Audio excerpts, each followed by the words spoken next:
aversive by the scheduled delivery of painful tail shock to the monkey. When allowed to vent his aggression on the bite hose, the monkey appears relatively relaxed between the scheduled shots.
Gestern vor 150 Jahren starb der Philosoph Arthur Schopenhauer in Frankfurt am Main.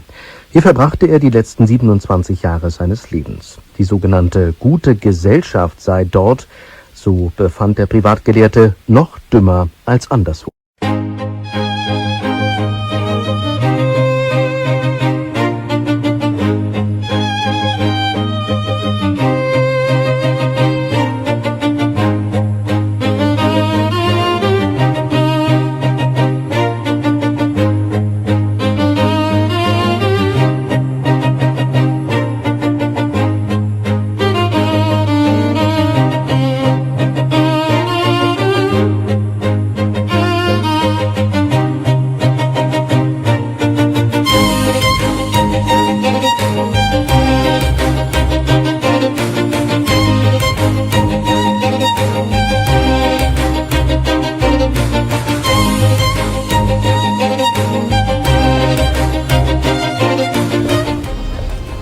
Alt geworden, jung geblieben.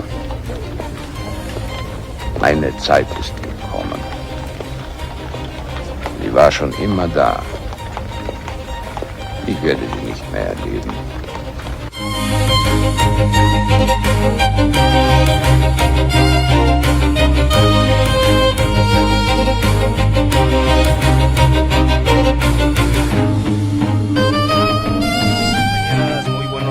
Tardes o noches, dependiendo del lugar desde el cual nos estén escuchando. El día de hoy tenemos una presentación de un libro, de un cómic, con el compañero viejo conocido por varios de los seguidores de la plataforma, con Miguel Ángel Castro Merino. El material es un material que considero sui generis, Schopenhauer, el enigma de existir. Publicado por Copresencias Editorial, que se suma ya a una serie de publicaciones que Miguel Ángel ha realizado en esta editorial. Se pueden encontrar otros materiales de Miguel Ángel, como es el Antipsicología, y también un capítulo en esta misma editorial en el Skinner revisitado. El trabajo de Miguel Ángel a mí me parece uno de los trabajos más interesantes, más apasionantes al menos de aquellos que yo llamo hispanistas, aunque quizá Miguel no esté muy de acuerdo con ese término, pero aquellos filósofos que emergen del materialismo filosófico o que se ven influidos por el trabajo de Gustavo Bueno y que están haciendo bastante ruido discutiendo cosas importantes, interesantes en torno a este terrenos lúgubres del pensamiento. La formación de Miguel ya es conocida por muchos de ustedes. Se trata de un psicólogo él dirá por un conductólogo, influido por la filosofía materialista, claro está, por el trabajo de Skinner, de los grandes analistas de conducta, de los modificadores de conducta, pero también tocado por lo que ha sido denominada la filosofía irracionalista. Incluso el primer libro que leí de Miguel Ángel se titula El maldito regalo de nacer. Fue la introducción ya a mayor detalle de lo que es el trabajo de Miguel Ángel. Me fascinó. Y producto de ello, pues ya fuimos teniendo contacto hasta casi 2-3 años después estar aquí presentando este material, Schopenhauer, el enigma de existir. Y compañeros, compañeras, como saben, compartan esta transmisión, apóyenos compartiéndola entre sus distintas redes sociales, con amigos, novias, etcétera, que les puedan interesar, o incluso aquellos a los que no les pueda interesar estos temas, pero quizá hagamos lo posible por llevarlos al estudio de Schopenhauer y de estas grandes figuras de peso en Alemania. Y Miguel, pues me sacó el día de hoy de la madriguera en pleno sábado de gloria para hablar de una persona no muy favorable al cristianismo, creo yo. Así que, Miguel, ¿qué justificación tienes a ello? ¿Cómo nos traes en un sábado de gloria a hablar de Schopenhauer? ¿Cómo te encuentras? Bueno, pues lo primero, muchas gracias, Eric, pues por este espacio que estás consolidando, tu esfuerzo, tu vocación, pues sapiencial, ¿no? Por temas que no van a lo corto, sino que van a lo lejano y a lo profundo, aunque para nosotros los conductólogos poco profundo hay, ¿no?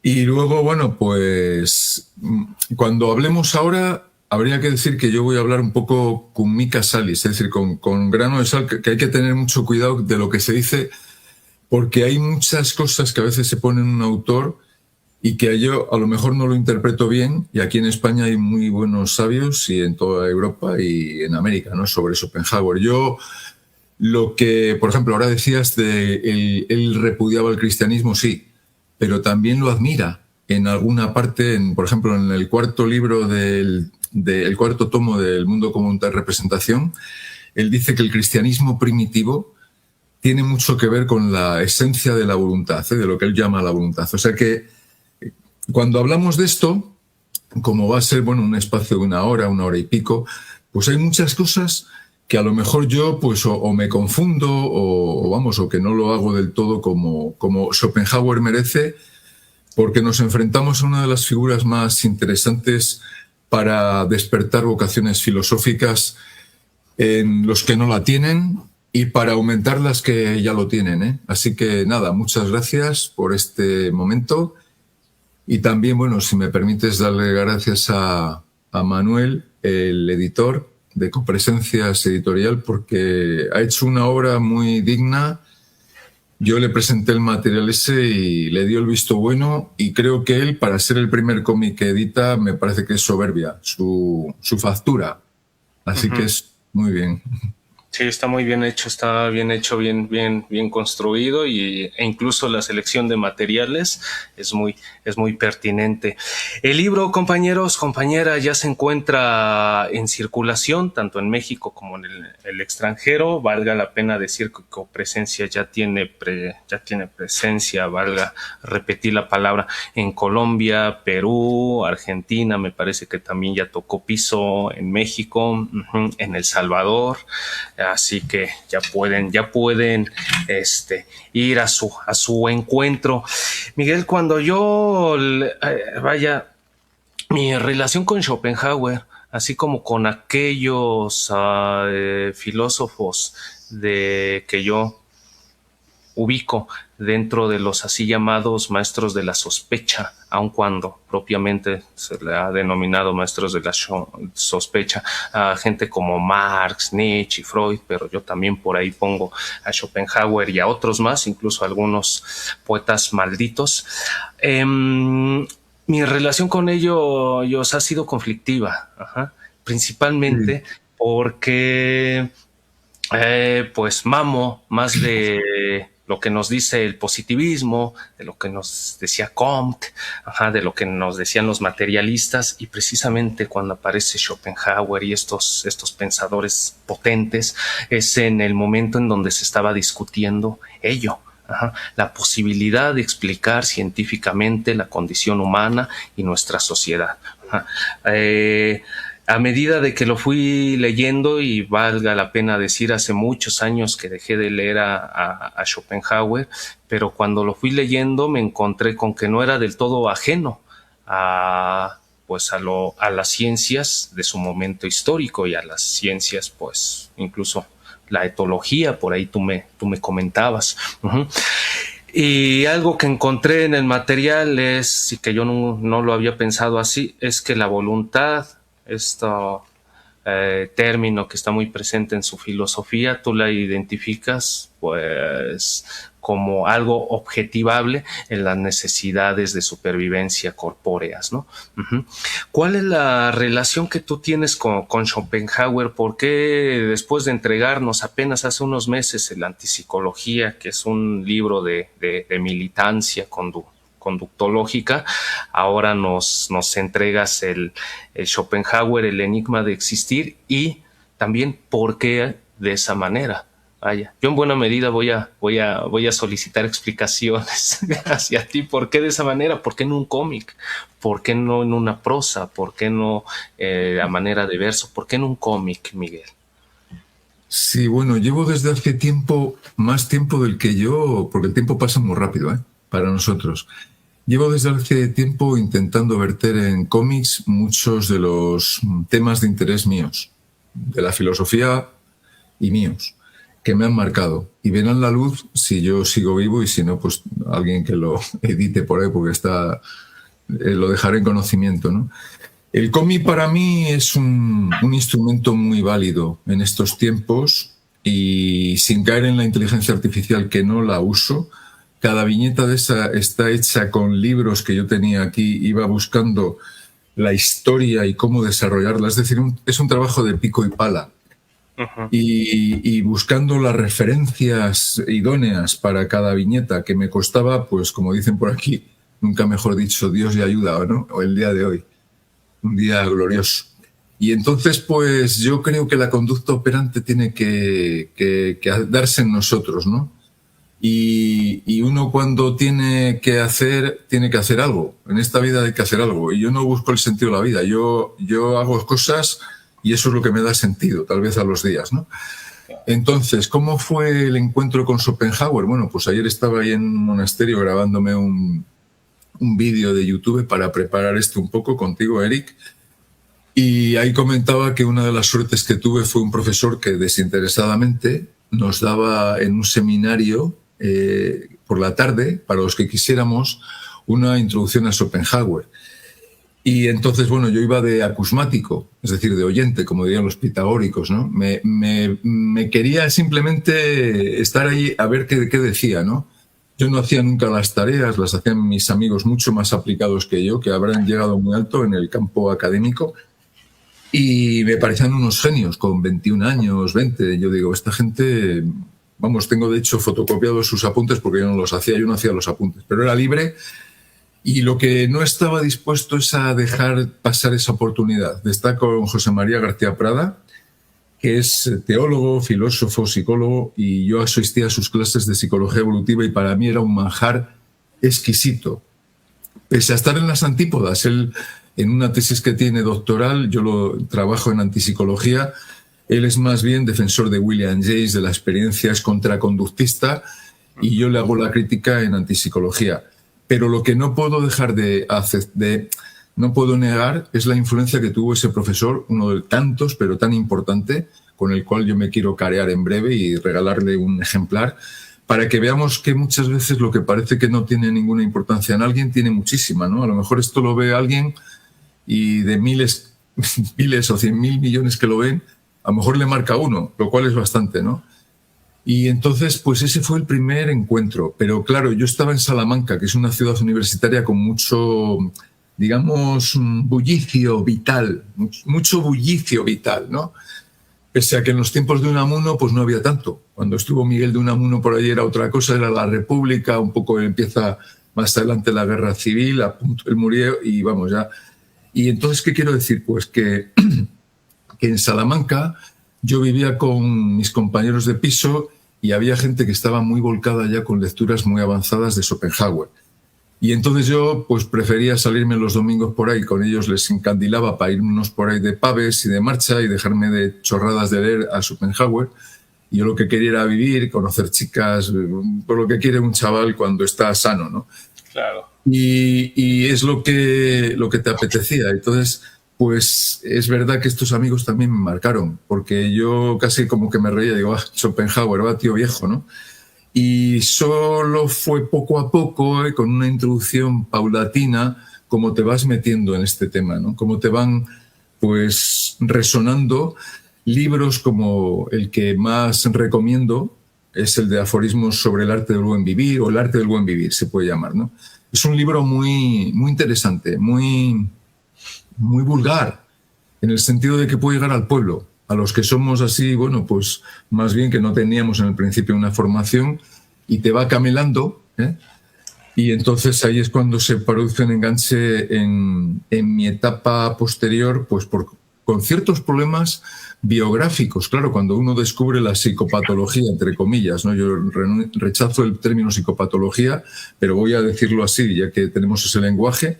Cuando te encuentras con los dolores del mundo, ¿no? Cuando estuve de auxiliar de enfermería en un geriátrico en Suiza, cuando te encuentras con, bueno, pues con rupturas sentimentales, que hay muchos que dicen que no les pasa y luego, bueno, pues a lo mejor les pasa, ¿no?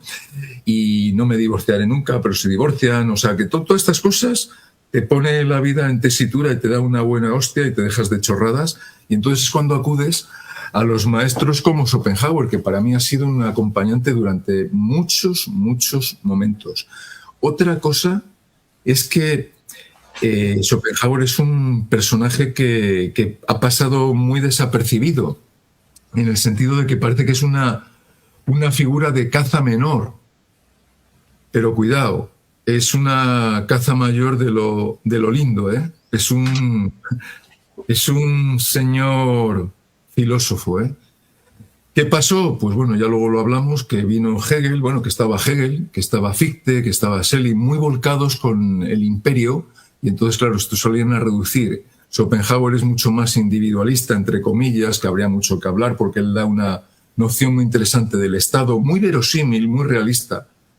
Y esto es la cosa. Entonces, pues mi ingreso en Schopenhauer, en la Academia Schopenhauer, fue a través de esto, de la belleza que me produjo después de haber escuchado. Es como cuando escuchas a Bach al principio y dices, y luego vas adentrándote, ¿no? en Bach o en todos estos grandes escritores como en Cervantes y tantos otros.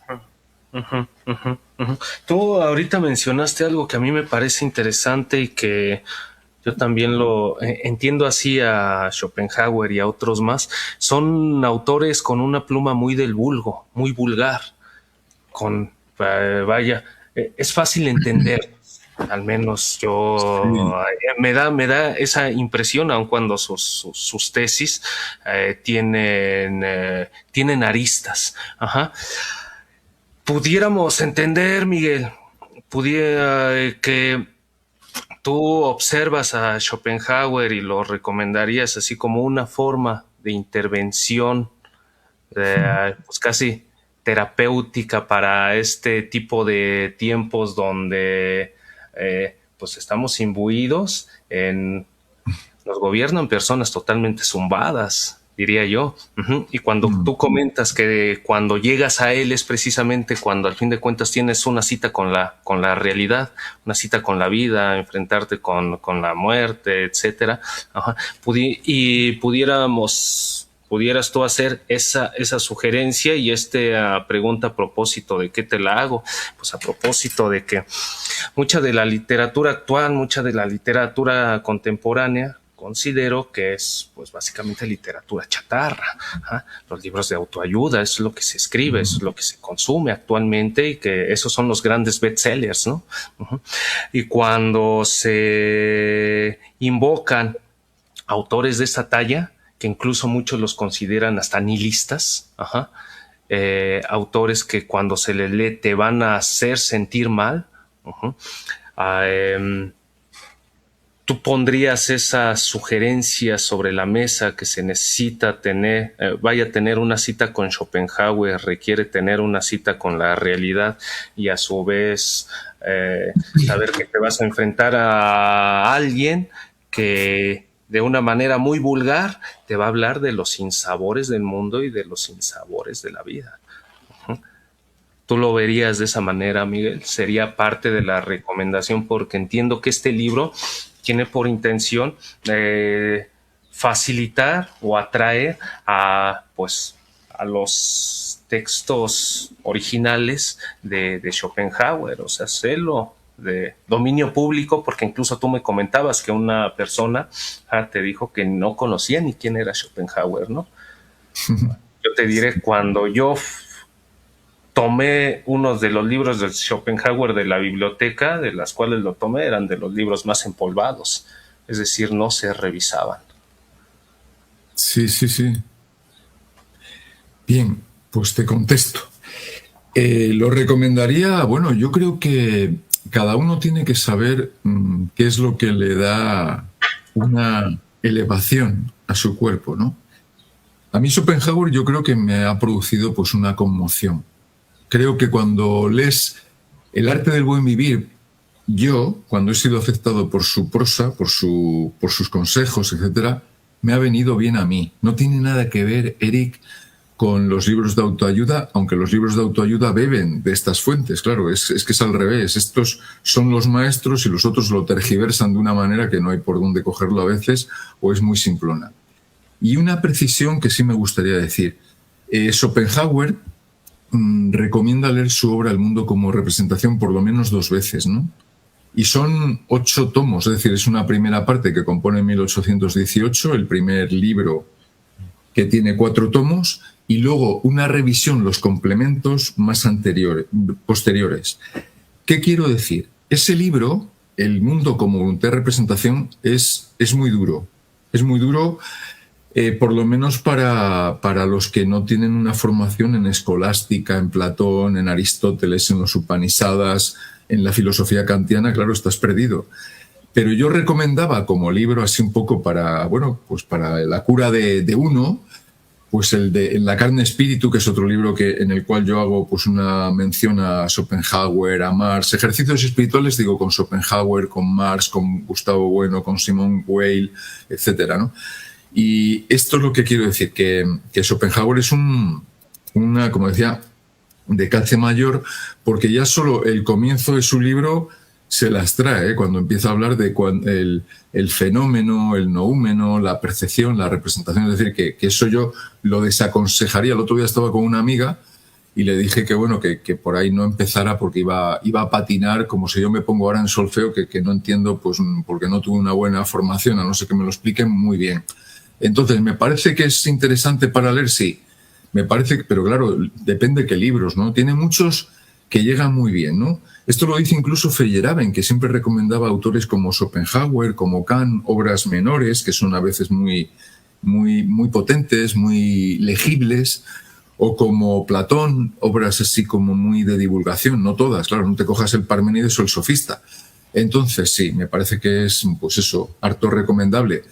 Y por unas razones que luego diremos, claro, porque está hablando en lenguaje que todos lo entendemos, ¿no? Cuando recomienda pues el cuidado de la salud, lo más importante para él es la personalidad, el cuidado de uno. Claro, para un conductólogo la personalidad lo tenemos que transcribir a nuestro lenguaje, que es ponerte bajo ciertas contingencias que te benefician, que te potencian, como diría Spinoza, y no ponerte bajo otros que te perjudican, claro. Uh-huh. En torno al maltrato que ha recibido Schopenhauer, y yo invocaría aquí algo de lo cual hemos por ahí intercambiado, en el asalto a la razón de este Lukács, a Schopenhauer se lo pone de tapete a Schopenhauer y a otros, ¿no? Que forman parte de, o que él los ubica como aquellos que maman o forman parte directa de él. Exactamente. Un gran material, compañeros, que les recomiendo revisar. Yo también lo tengo por acá. Claro. Como aquellos que de alguna manera tergiversaron parte de la potencia materialista alemana. Es la parte de las críticas que hace este Lukács, y casi nos lleva a comulgar, vamos a utilizar la palabra, con Schopenhauer, Nietzsche, como una especie de protofascistas, ¿no? Sin embargo, eso, pues, me parece un tanto exagerado, ¿no? Que era algo muy propio es algo muy propio de los marxistas así, duros, ¿no? Sin embargo, el maltrato hacia Schopenhauer, me parece que eso sí es una realidad. Se le observa como un autor maldito. Pues, tú, Miguel, perdón.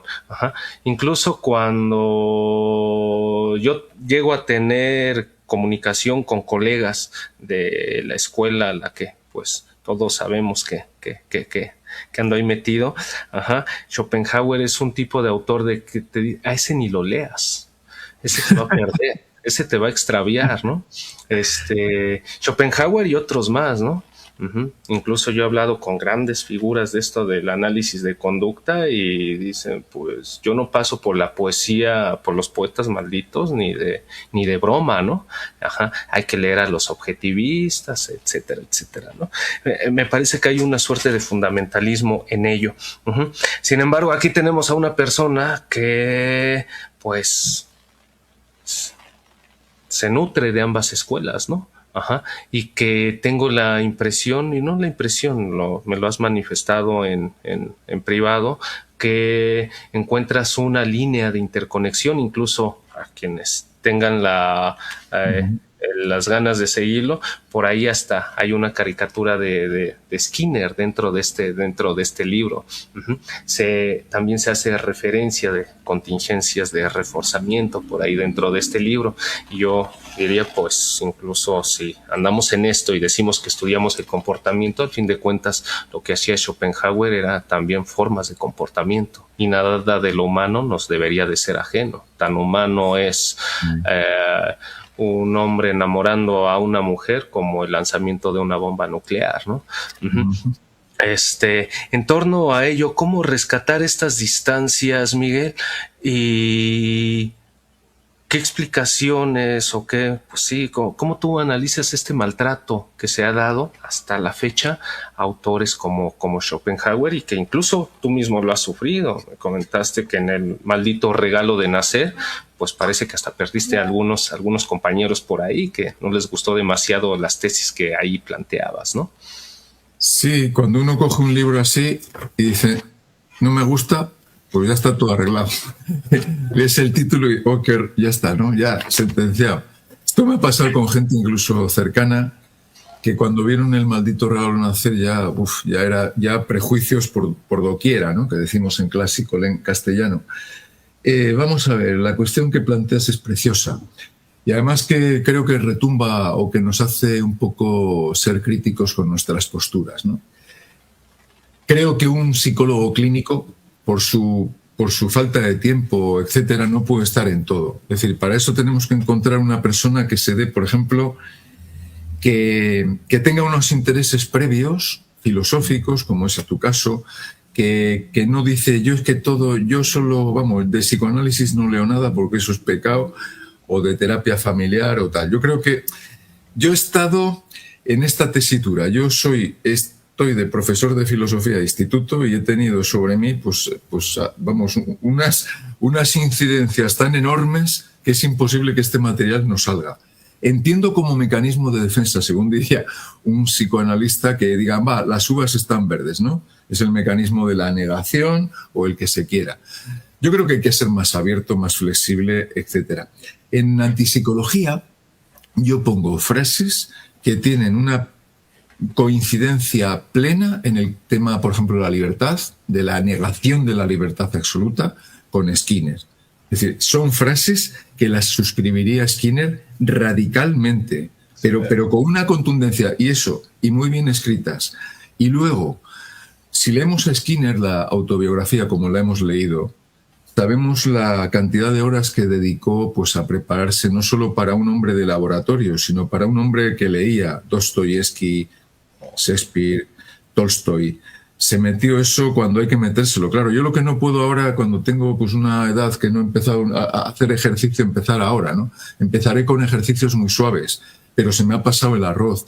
Uno tiene que empezar esto cuando hay una juventud que te lo van metiendo casi de oído y luego se desarrolla. Yo creo que hay una edad para todo, pero no porque no queramos no admitir la libertad, sino porque es imposible. Y entonces, así como la formación de matemáticas, biología, etcétera, tiene que ser en las primeras enseñanzas, pues esto pues también una mínima noción, ideología, por decirlo en términos clásicos, ¿no? De por dónde va el asunto. Ahora, que leerlo todo es imposible, pero renunciar a Schopenhauer, pues me parece que es, perderse bastante de una literatura que estudia muy bien, por ejemplo, lo que llamamos ansiedad, que él la padeció. Tengo aquí citas literales. Podemos estudiarla hasta desde el punto de vista de un análisis funcional, que es interesantísimo. Y también comentar, mi estimado Eric, que sobre Schopenhauer, pues primero, que estamos en el siglo XXI. Está la inteligencia artificial, todos los problemas que están ahora, y que ya Schopenhauer es como en cierta manera, no un cadáver, pero sí es verdad que su filosofía es muchas veces metafísica. Igual que Freud en su momento pues fue una revelación, hoy solo podemos decir que es pues un poco ya pues que se le puede combatir. Pero claro, hay que verlo en su momento a cada uno, ¿no? Entonces, descontextualizar a un autor es casi pues darle el requiescat in pace. Y creo que si uno es profesor de filosofía, tiene que estudiar la filosofía que hay. Y Schopenhauer ha influido, pues eso, en muchos autores que hoy gozan de un prestigio en la pluma, por Houellebecq, toda esta gente que está triunfando, pues muchas veces mencionan a Schopenhauer y son todas ventas, ¿no? Entonces, vamos a ver, pues claro, es que Schopenhauer es muchas cosas. Es que Schopenhauer es una persona que se sabe de pe a pa la escolástica española, que influye luego en la Alemania, que influye en todo el pensamiento alemán, en todo el romanticismo. Es un estudioso de amigo de Goethe, de unas figuras que nosotros no hemos conocido, pero que han sido de una talla magnífica. Y eso quiero decir que Schopenhauer es un pez gordo, ¿eh? Es un animal muy bruto. Ahora, Borges lo amaba. Jorge Luis Borges lo amaba, pero claro, porque es que escribe muy bien, pero además hace unas metáforas, una prosa tan poética que es imposible que no te guste muchas veces, podríamos decir. Pero sí, habría que comentar que Schopenhauer pues tiene mucho de metafísica, de que está, pues que no se, es que yo no creo que haya una voluntad, ¿eh? O sea, si alguien dice que porque uno lea a Schopenhauer es que crees en la voluntad, no, al contrario. Lea a Schopenhauer para ver qué quiere decir él con la voluntad, qué es el Wille en alemán, qué es lo que quiere decir con la voluntad, igual que Hegel y todos estos autores, cuando los leas hay que cogerlos actualmente. Y esa es la cuestión, ¿no? Una pregunta a propósito de esto para nutrir más esta invocación crítica que ya asomaste, y que al menos yo no pude tactar demasiado cuando estuve, pues no sé si decir leyendo el libro o viéndolo, porque no es un libro precisamente como para lectura, ¿no? Por el mismo formato en el que está hecho. Y voy a hacer un poco de contexto. El día de ayer leía, porque Schopenhauer es un hombre del siglo XIX, y leía algo en torno al siglo XIX, de lo que estaba pasando en Alemania, ¿no? Las guerras campesinas, por ahí subí un librito, ¿no? Y es, pues, conocido por quienes hemos leído tu obra, las críticas que tienes hacia estas tendencias aburguesadas de la filosofía. Y Schopenhauer, pues, era un burguesote por arriba, por abajo y por los lados, ¿no? Sin embargo, me parece que también, pues, no dejaba de ser una suerte de renegado, ¿no? Vivía del comercio, pero no trabajaba precisamente en el comercio. Incluso en términos comerciales, pues era un fracaso en sus libros, ¿no? O sea, en términos comerciales era un fracaso. ¿Qué pudiéramos advertir en torno a eso? Y esto a propósito de que Miguel, regularmente se observa al hombre de empresa, a la burguesía, como aquel tipo de persona sin mayores intereses, por lo sublime, ¿no? Vamos a llamarlo así, ¿no? Pero con Schopenhauer sí tenemos ahí a una persona que vaya, como que tomó su propia ruta. Tengo esa impresión. Y tan tomó su propia ruta que incluso era, creo que bastante ajeno, aun cuando algo tocaba, pero era mínimo, bastante ajeno también a los problemas y a los grandes debates de su momento histórico en torno al papel de la burguesía, al papel del proletariado, las luchas sindicales que estaban en ese entonces muy en boga, y algunas de las críticas que se han hecho a él y que están en el Lukács y en otros más, era el férreo individualismo en el cual él estaba asentado. Tú que conoces a detalle su obra, ¿qué nos pudieras decir al respecto? Schopenhauer como un renegado, Schopenhauer era un burguesote de nueva cuenta, que puede de ser entendido, pues, por aquellas personas del pueblo, porque el libro o el cómic, compañeros, si a eso se lo das a un fifí, se dice por acá, es decir, a una persona rica, pues hasta de risa se lo va a tomar. Es un libro escrito y dibujado para el pueblo, porque también el trazo, pues no es un trazo. En una prueba proyectiva te harían pedazos, Miguel. Y creo que hasta es a propósito que lo hayas dibujado. Sí, yo también soy un renegado para... Sí, ¿qué nos pudieras decir en torno a eso? Bueno, pues lo que hemos dicho, si hacemos un análisis funcional de la biografía de Schopenhauer, pues ¿qué nos va a salir? Vamos a ver. Es hijo de un señor que se dedica a la renta, al comercio, con unas rentas muy prósperas. Es hijo, pues, de una mujer que va a ser novelista, que está en un círculo de gente aristócrata como Goethe, Fernow, como, bueno, la crème de Weimar, ¿no? De Weimar. Y entonces, pues, el chico hace lo que puede. Es decir, que le toca un poco trastear ahí. Está ahí con su formación filosófica, literaria, etcétera, y es muy difícil, ¿no?, que una persona que se va a dedicar a vivir de las rentas, pues pueda tener un compromiso obrero como el que se estaba dando allí con el tema de Marx, ¿no?, y de todo el materialismo incipiente, bueno, y casi ya con una gran, irradiación por toda Europa, ¿no? Entonces, claro, no podemos pedir a Schopenhauer lo que no nos puede dar. Ahora sí, lo que nos ha dado Schopenhauer es una obra que es una obra de arte. Es decir, que podemos decir lo que queramos de Miguel Ángel Buonarroti y lo que sea, pero ahí está la obra, ¿no? Y desde el punto de vista, pues una cosa sería la vida de Pablo Neruda y otra cosa sería sus poesías, una cosa sería pues toda la gente que escribe maravillas y luego vemos su vida como a veces pues asistimos, ¿no?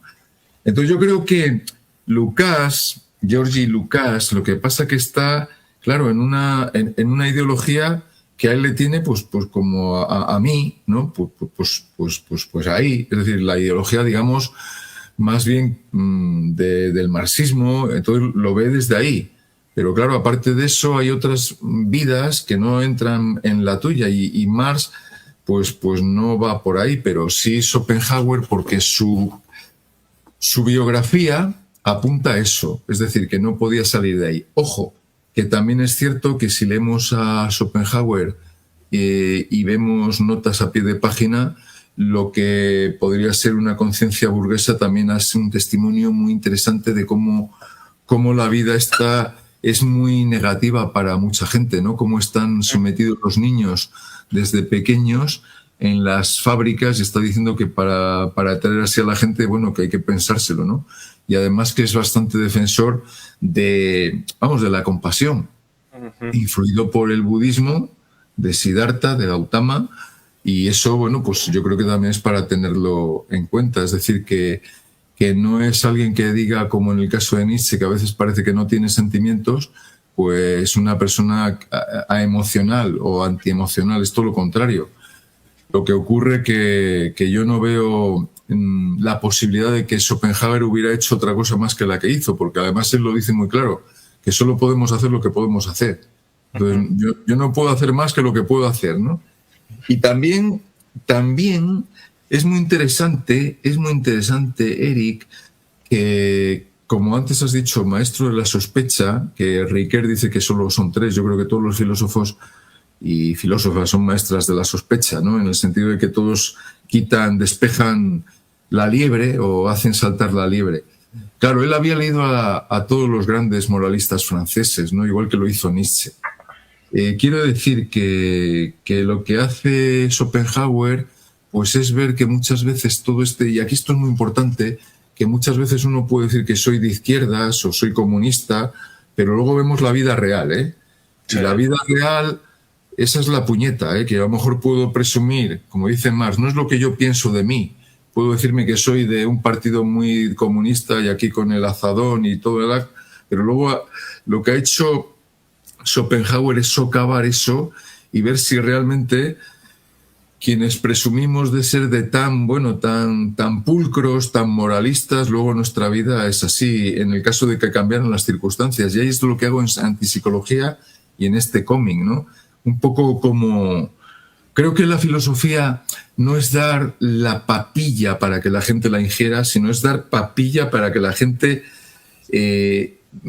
asimile, pero de alguna manera sepa también crecer y ver los límites, ¿no?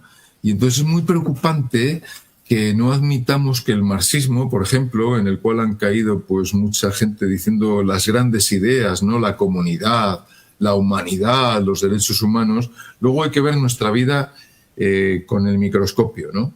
Y ahí es donde creo yo que Schopenhauer y los grandes los estudiosos del hombre, entre comillas, sacan a relucir cosas que no queremos ver. Y eso es lo importante que nos hace ver. Es decir, que uno puede ser marxista, puede ser skinneriano, pero lo que no puede ser es tonto y dejarse vender la mercancía por todos estos sofistas que salen en la televisión, se hacen con un partido, la gente los vota y luego dicen, anda, pero si no es lo que me has dicho, claro, es que hay que leer a Schopenhauer, hombre, espabila un poco, podríamos decir, como dirían algunos, ¿no? Entonces... estamos en una mayoría de edad ya, no podemos ser críos, ¿no? Decir que, bueno, es que como nos dicen que no sé qué político que ama a todos, luego vemos cómo es su vida, pues a lo mejor hay que desconfiar. Esto yo lo trabajé en el primer libro que hice sobre el panfleto contra la filosofía de Pablo Iglesias y compañía, que es un librín pequeño, antes de que llegara al poder. Y cómo al final, pues sin yo saber nada, porque no le podía soportar su rollo tan dogmático, pero sí de oídas, cuando ponía por la tele, digo, hostia, este hombre me parece a mí que hay que sospechar un poco, ¿no? Uh-huh. Y entonces es el tema de lo que queremos decir. Y es que el marxismo está muy bien como explicación, pero ojo, que hay una cosa que hay que entender muy bien, y es todo lo que tienen las emociones, las pasiones, lo que llaman las pasiones la literatura clásica. Y eso es lo que creo yo que como conductistas tenemos que estudiar, porque es un campo de batalla muy interesante. Las emociones no son baladíes, son lo que muchas veces hacen que por tener 4 casas más matemos al vecino, ¿eh? Y eso no es fácil. Y no es fácil porque si la gente fuera como luego votan en los partidos, en los países, tan socialista, tan comunista, no saldría lo que luego sale. Y entonces aquí es donde se ve realmente la suspicacia que nos producen ciertos movimientos que dicen que, bueno, que ellos son los mejores. Creo que una de las cosas buenas que tiene Schopenhauer es decir, yo no soy bueno, ¿eh? Dice, yo no soy bueno, igual que Hobbes. Y entonces, lo malo de otros es que dicen, yo soy el mejor, y votadme. Y yo creo que hay que poner mucha crítica. Claro, los mensajes dulcificadores dicen, oye, mira, que ya tenemos la solución, la panacea. Pero claro, yo creo que estamos, como decía, en una madurez, una cierta parte de la gente que compone una nación, un país, un pueblo, para desconfiar de los regalos que nos hacen los troyanos. Sí, hay algo que mencionaste de manera muy acertada. Con este tipo de filósofos no vamos a encontrar mensajes dulcificadores, incluso al contrario. Muchos lo observan como aquellos tipos de filósofos que te invitan, que te incitan a una óptica realista y dura, ¿no? Uh-huh. Cuando yo, una de las utilidades, porque al menos yo tiendo a ser así, cuando hago las cosas, y no yo, creo que todos, cuando hacemos las cosas los hacemos con un fin operante, diría por ahí el clásico. Sí. Y el fin operante que encuentro en este tipo de pensadores, que el término está mal porque pues todos piensan, pero vamos a utilizarlo para entendernos. Uh-huh. Con este tipo de pensadores es que ponen muchas cuencas sobre la necesidad de prestar atención a algo que algunas veces se constituyen como comités de bioética, pero que no tienen muy claro qué es eso de la ética, ¿no? Luego son los más puercos, ¿no? Uh-huh. A lo que voy está con que me parece que ellos ponen sobre el mapa estos aspectos éticos y morales que más de una ocasión son soslayados, son pasados por alto por escuelas objetivistas. En el momento histórico en donde se encuentra Schopenhauer, muchas de las escuelas objetivistas materialistas pasaban por alto la necesidad de prestar atención a aspectos éticos y morales. El que lo ponga sobre la mesa, y más aún pues conociéndote lo que te conozco,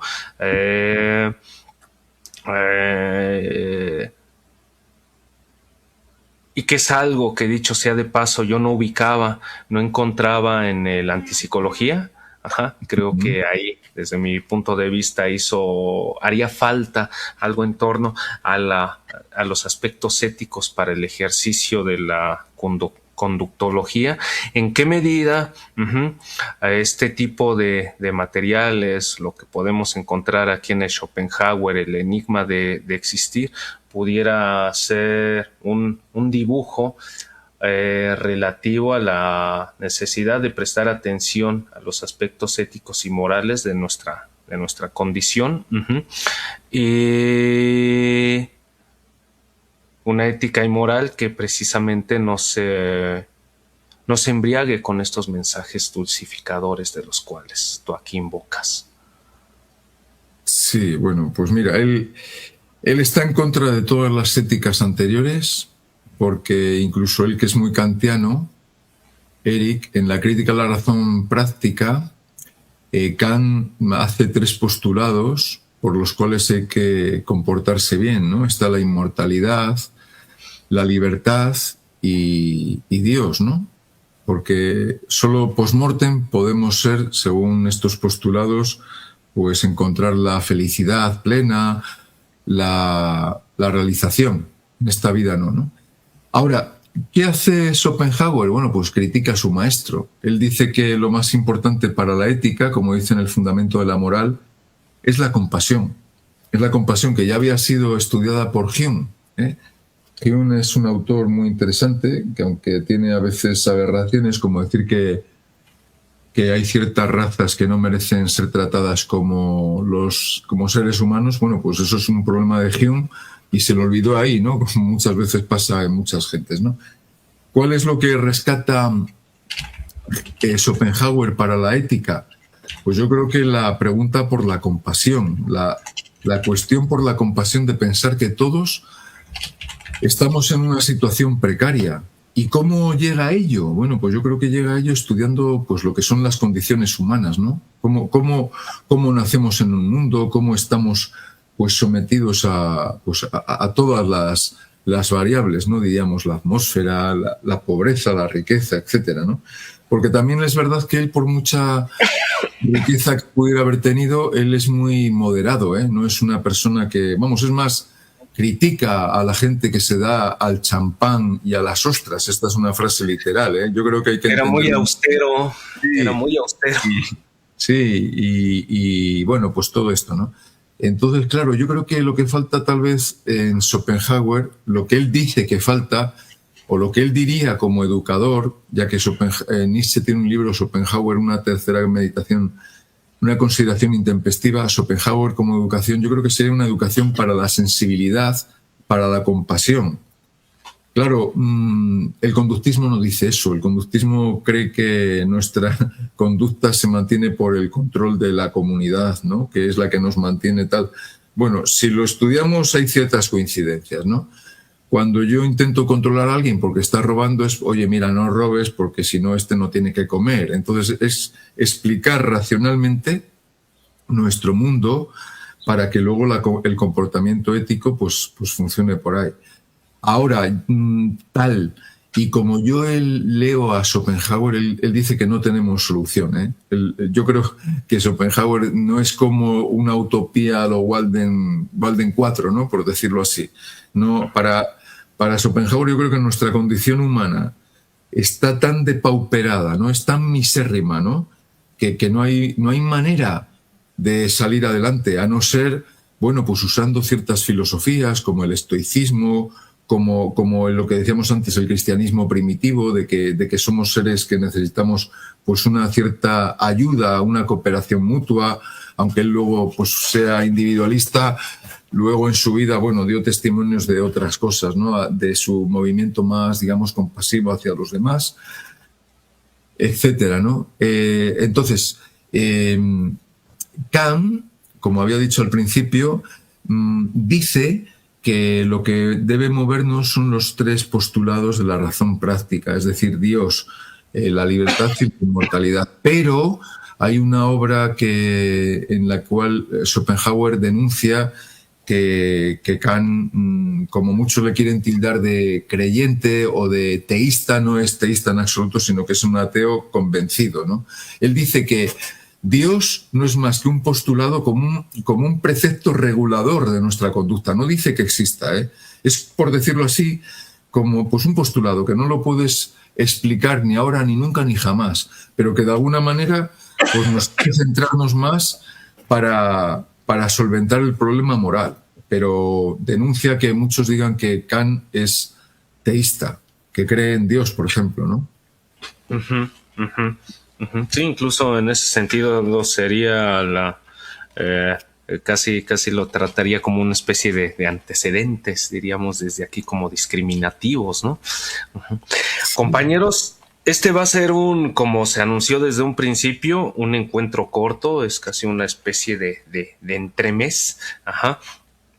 Sin embargo, sí quiero abrir la oportunidad para preguntas para aquellos que nos están viendo aquí en el directo, y tengo una directa de Rafael Suárez de Filoletras, si me doy el permiso de ponerla por aquí. Pregunta para ti, Miguel. ¿A quién hay que tener compasión según Schopenhauer? Pues entiendo que hay que ser selectivos, y no hay que ser selectivos con quien no se lo merece. Por ejemplo, con quien nos hace daño. o a nuestros seres queridos?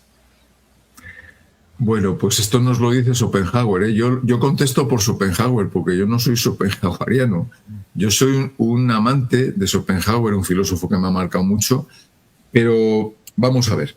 Le voy a contestar a Rafael Suárez, porque me merece, además de mi respeto, decir que es uno de los autores españoles que más está trabajando pues la filosofía a través de las redes con mucha seriedad, y vamos a contestar como haría Schopenhauer, pero un poco bien, estamos, según Schopenhauer, nosotros, además me da pie para explicar a Schopenhauer, según él, hay que tener el mundo, este mundo tiene dos aspectos. Podemos contemplarlo desde dos perspectivas. Aspectos lo llama Schopenhauer. El aspecto fenoménico es este en el que estamos, ¿no?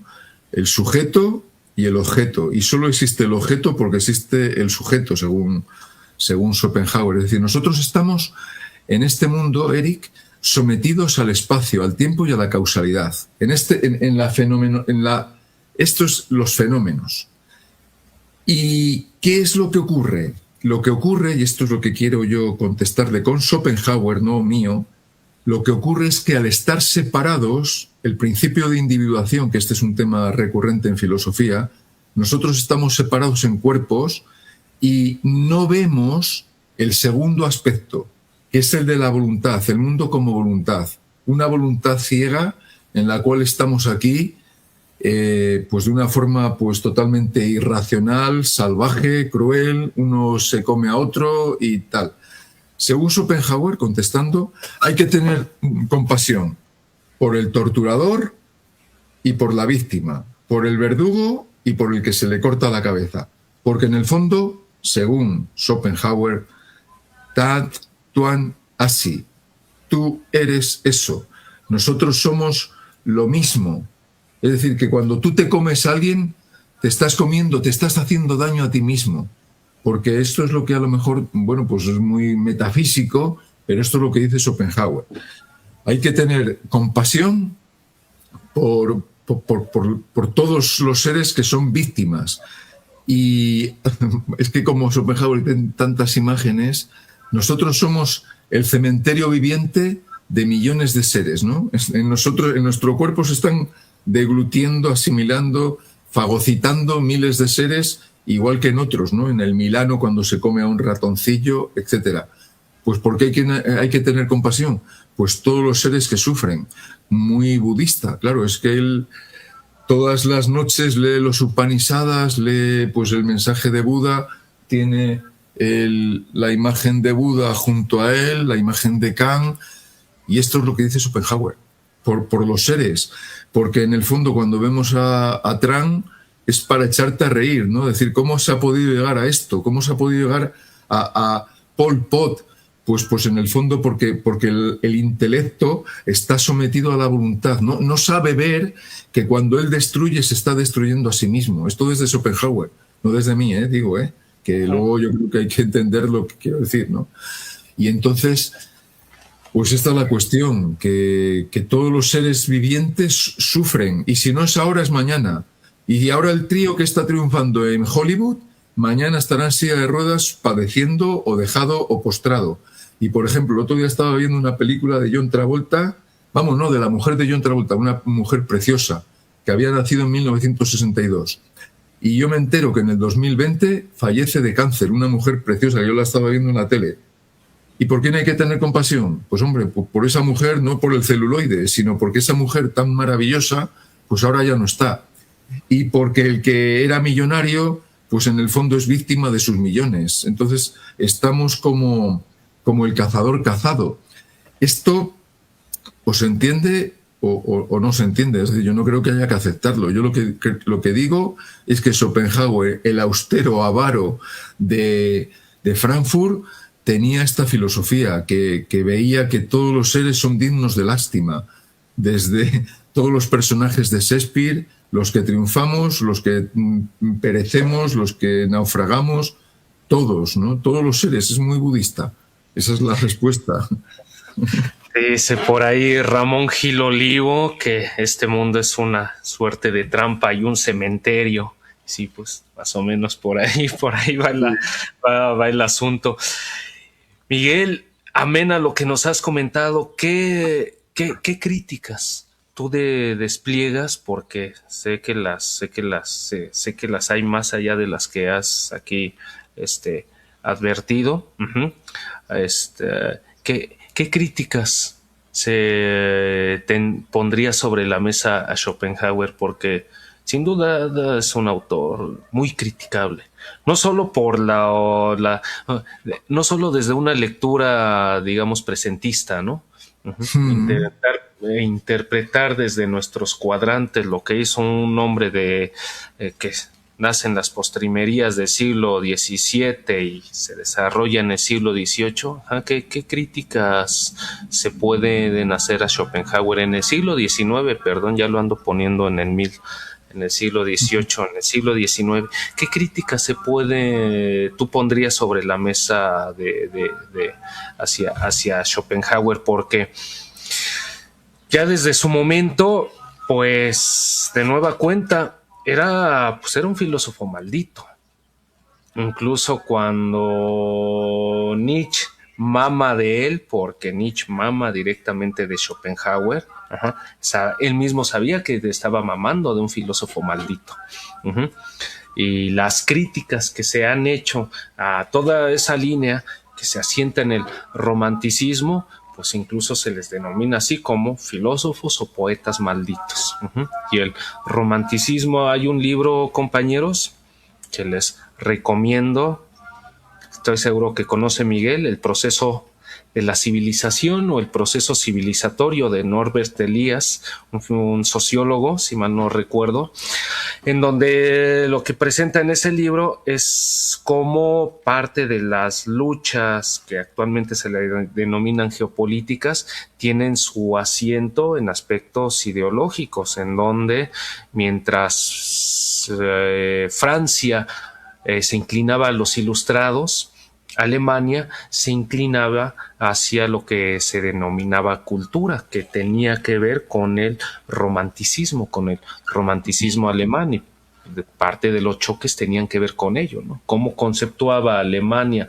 lo que era la cultura y cómo conceptuaba Francia lo que era la ilustración, o dicho de otra manera, a Schopenhauer se le ha observado, y a quienes maman de él, como anti-ilustrados, ¿no?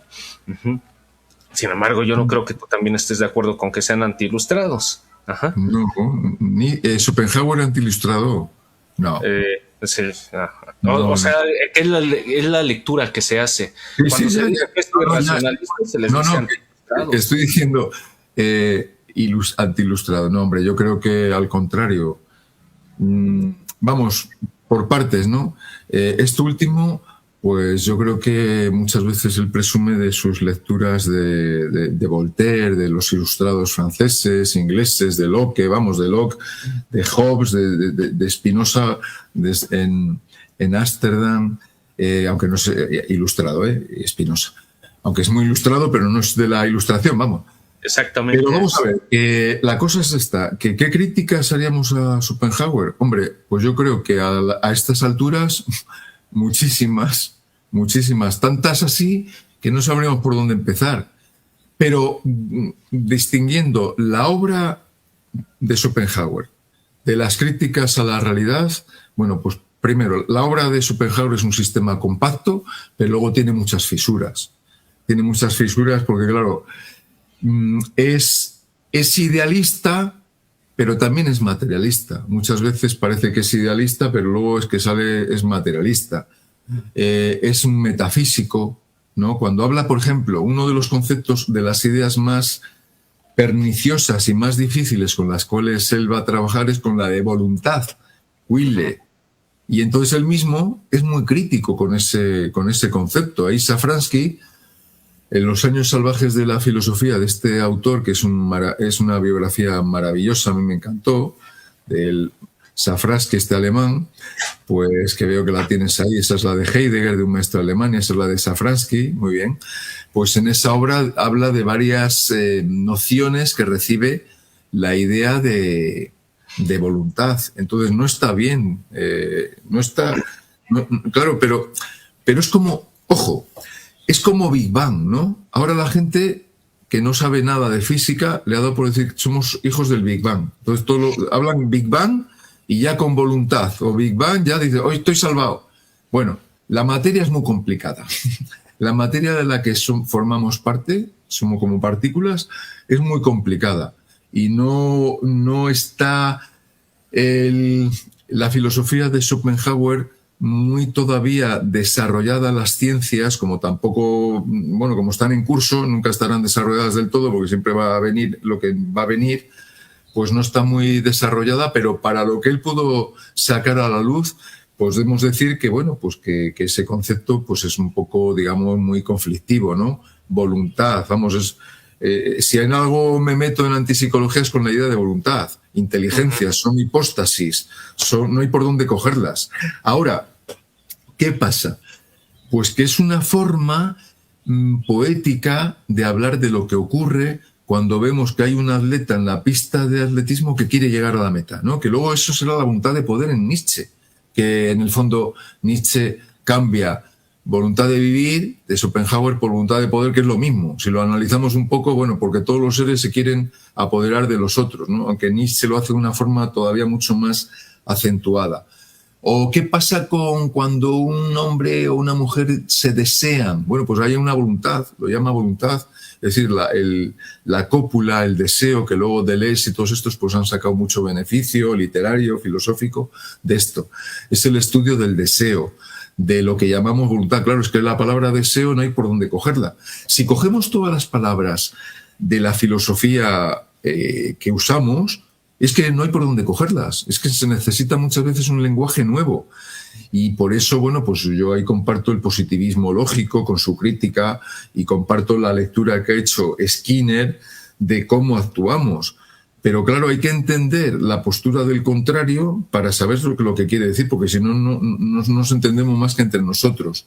Entonces, todo esto que tiene que ver con la lectura que hace Schopenhauer de nuestros deseos, de los apetitos carnales, los vicios, las virtudes, todo eso se puede estudiar muy bien pues desde su propia lógica interna. Pero luego hay que estudiarlo desde otras lógicas. Eso es la filosofía. Estudiar un sistema desde otro más potente, si es que lo hay. Uh-huh. Ese es el tema, ¿no? Porque hay veces que no lo hay.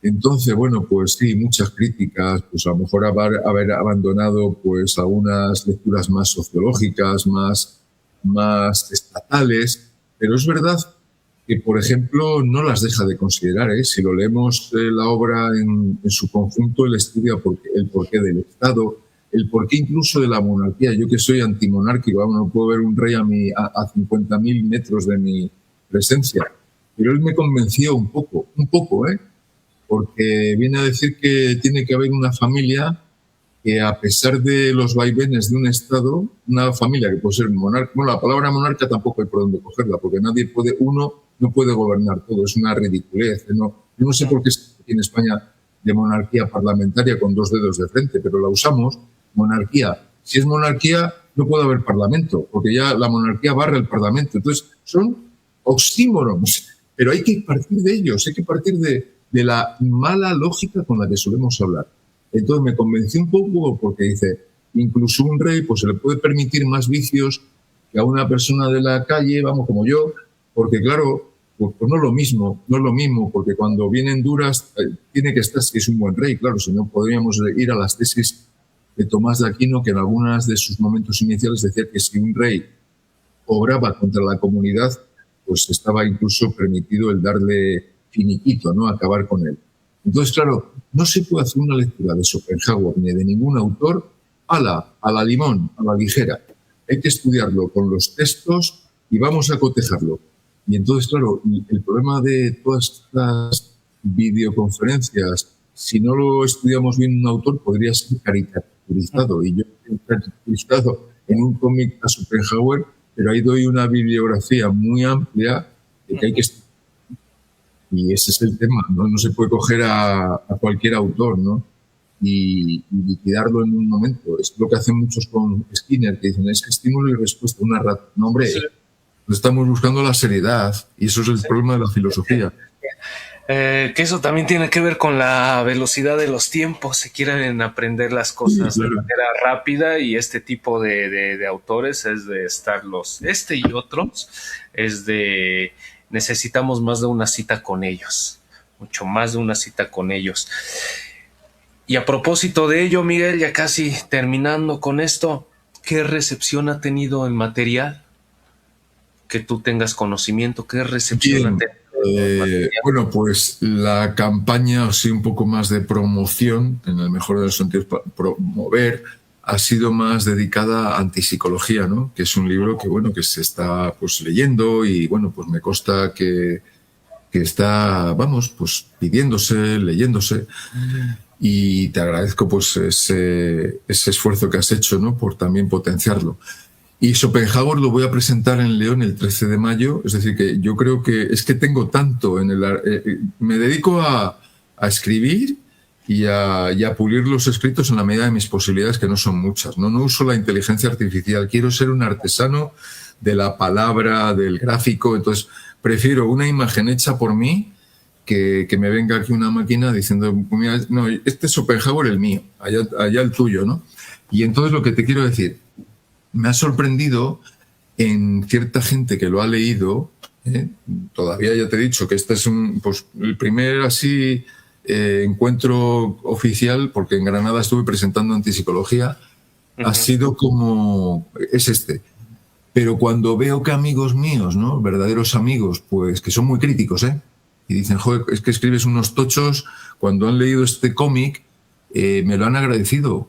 Gente de ingeniería, gente muy de estas cosas como muy de técnica, manuales, dicen, hostia, esto aquí se entiende, y vamos, exalumnos muy listos, compañeros, amigos, como digo, y gente un químico que me ha dicho, joder, que le encantan los cómics, ¿no?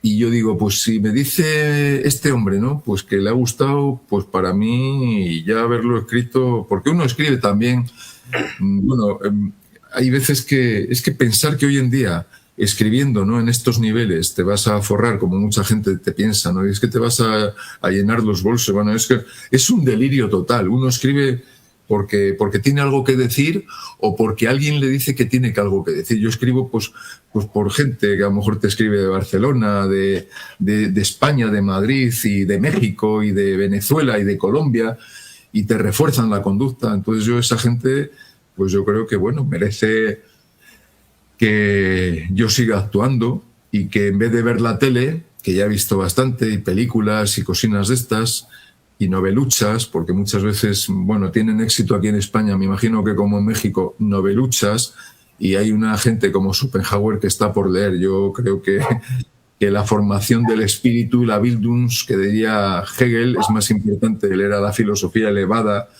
de un Platón, de un Aristóteles, sobre todo las obras legibles que se pueden leer, que noveluchas, ¿no? Yo me paso las noveluchas por el Arco de Triunfo y creo que esto es lo que... Bueno, pues la recepción ha sido, pues dentro de las posibilidades de... Yo estoy, bueno, contento de que te digan, oye, pues mira, me gusta tu cómic. Gente muy crítica a veces, Muy bien, Miguel, muy bien. Pues básicamente sería ello esta presentación de suerte de entremés de Schopenhauer, el enigma de existir. Quise compartir, compañeros, un enlace que sirviera como eje para aquellos que se encuentran en distintos países, puedan adquirirlo, pero no lo encontré.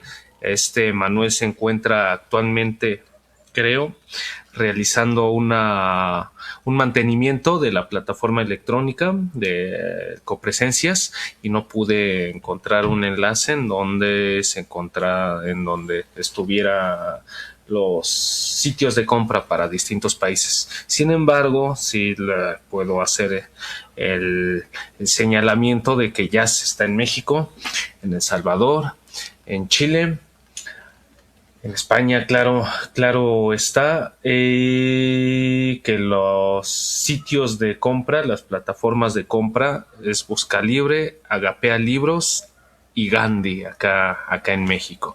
Uh-huh. Así que pueden entrar a estas plataformas para hacerse de él, y de igual forma recomendaciones que ya aparecen en las referencias del libro. Uh-huh. El de Safransky, que también es muy bueno. Sin embargo, pues yo sí sugeriría, y también aquí Miguel ha hecho esos señalamientos, las obras directas. Las obras directas. El primer libro que leí de él, Schopenhauer, fue un libro pues casi yo llamaría de divulgación, y me llamó más la atención por el título que por otra cosa. El amor, las mujeres y la muerte fue el primer libro que leí, y posteriormente ya lo leí más por estarme peleando con psicoanalistas, que es algo que ya ven que casi no me gusta hacer. Ajá. Fue que ya entré un poco más a Schopenhauer, y pues esas serían las recomendaciones que yo les pudiera hacer en estos días de semiasueto, tanto en México como en otros lugares del mundo. Uh-huh. ¿Algo por recomendar, por agregar para este cierre de encuentro, Miguel? Pues nada, que muchas gracias, Eric, por tu dedicación al tema de la conductología, del conductismo, de la psicología y de la filosofía, ¿no? Y que todo merece ser estudiado. Lo que pasa que no es fácil, ¿eh? Yo entiendo que es mucho más fácil leer un cómic, porque además muchas veces te da más pistas. Yo he leído muchos cómics de filósofos y me vienen muy bien, porque te da una cierta soltura para entender un autor, ya que leer a Schopenhauer, bueno, pues ya te digo que a no ser libros más populares necesitas mucho tiempo. Y no hablo así, así haciendo una hipérbole, mucho tiempo. Así que bien, yo creo que el cómic o así todo este tipo de obras menores pues viene muy bien para de alguna manera pues saber empezar por algún sitio. Uh-huh. Muy bien, muy bien. Pues compañeros, compañeras, muchas gracias por haberse conectado. Tenemos algunos pendientes con Miguel. La intención es que también podamos tener nuevos encuentros con el antipsicología. Uh-huh. A mí me gustaría al menos uno más en torno a este material, pero contando con Manuel Porcel. El día de hoy no pudo estar con nosotros para poder seguir desgranando este trabajo de Miguel, que a mí me parece muy interesante.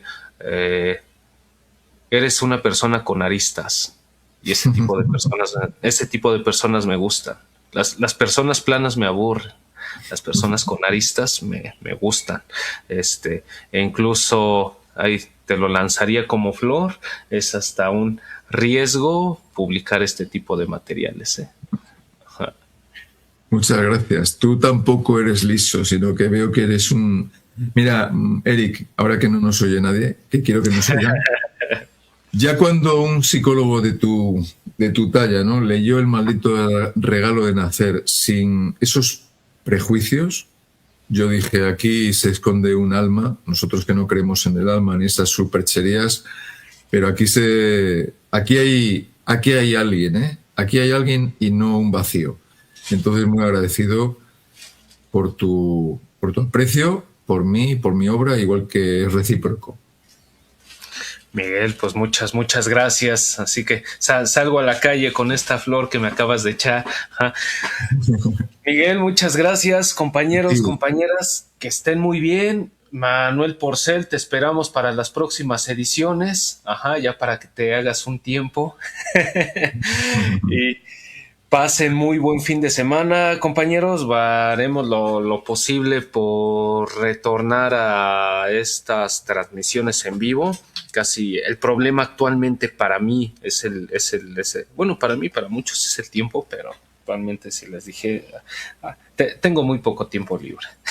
Muy poco tiempo libre, pero vamos a hacer lo posible por retornar. Hay varios libros por presentar, otros más que como ya antes he dicho, quisiera escudriñar mucho más materiales de Miguel con más invitados Y sería ello, compañeros. Andamos en comunicación. Pasen muy buen fin de semana, buen inicio de semana. Disfruten de estos días de semiasueto y nos vemos en las próximas transmisiones. Miguel, muchísimas gracias por tu tiempo, tu franqueza y por aquí estamos.